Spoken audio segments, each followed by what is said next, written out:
অর্থবছরের শেষ দিকে বিদ্যুৎ ও জ্বালানি তেলের দাম বাড়িয়েছে সরকার। বেসরকারি গবেষণা সংস্থা সিবিডির মতে এতে শিল্প ও জ্বালানি খাতে উৎপাদন ব্যয় বাড়বে, প্রভাব পড়বে সামগ্রিক অর্থনীতিতে।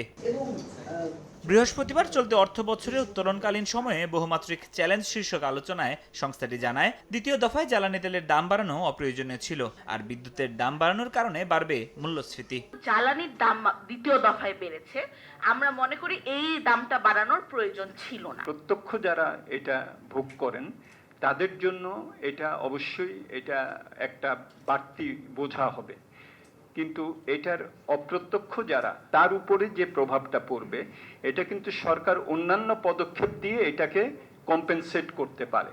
সিবিডি বলছে, রাজস্ব আহরণে লক্ষ্যমাত্রার চেয়ে অনেক পিছিয়ে এনবিআর। এছাড়া খেলাপি ঋণ কমলেও ব্যাংকের সার্বিক পরিস্থিতির তেমন উন্নতি হয়নি। এনবিআর এর যে কালেকশন আহরণ সেটা জুলাই এপ্রিল পর্যন্ত প্রবৃদ্ধি হয়েছে 10.6%, অর্থাৎ পরবর্তী 2 মাসে কিন্তু 128% উপরে এটা বৃদ্ধিটা করতে হবে। নির্বাচনের আগে অনেক ঋণ রিশিডিউলিং করা হয়েছে, সেটার প্রেক্ষিতেও কিন্তু আসলে এই এনপিএল এর পরিমাণটা কমেছে, কিন্তু এই পর্যন্ত 6টা ব্যাংকের স্বাস্থ্য পরীক্ষা করা হয়েছে, অ্যাসেট কোয়ালিটি রিভিউ করা হয়েছে, আরও অনেকগুলোর করার কথা।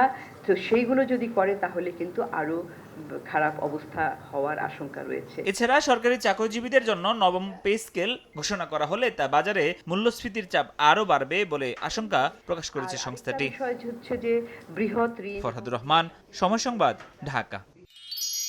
এক মিষ্টি সকাল, কানে কানে কিছু গুনগুনিয়ে বলে যায়, কাছে আয় ভেসে যায় হাজার ফুলের ঠিকানায়, ছুঁয়ে দিয়ে ডুবে যায় সুগন্ধে শেষে মানায়। তিব্বত লাক্সারি সো, বাংলাদেশের রূপ।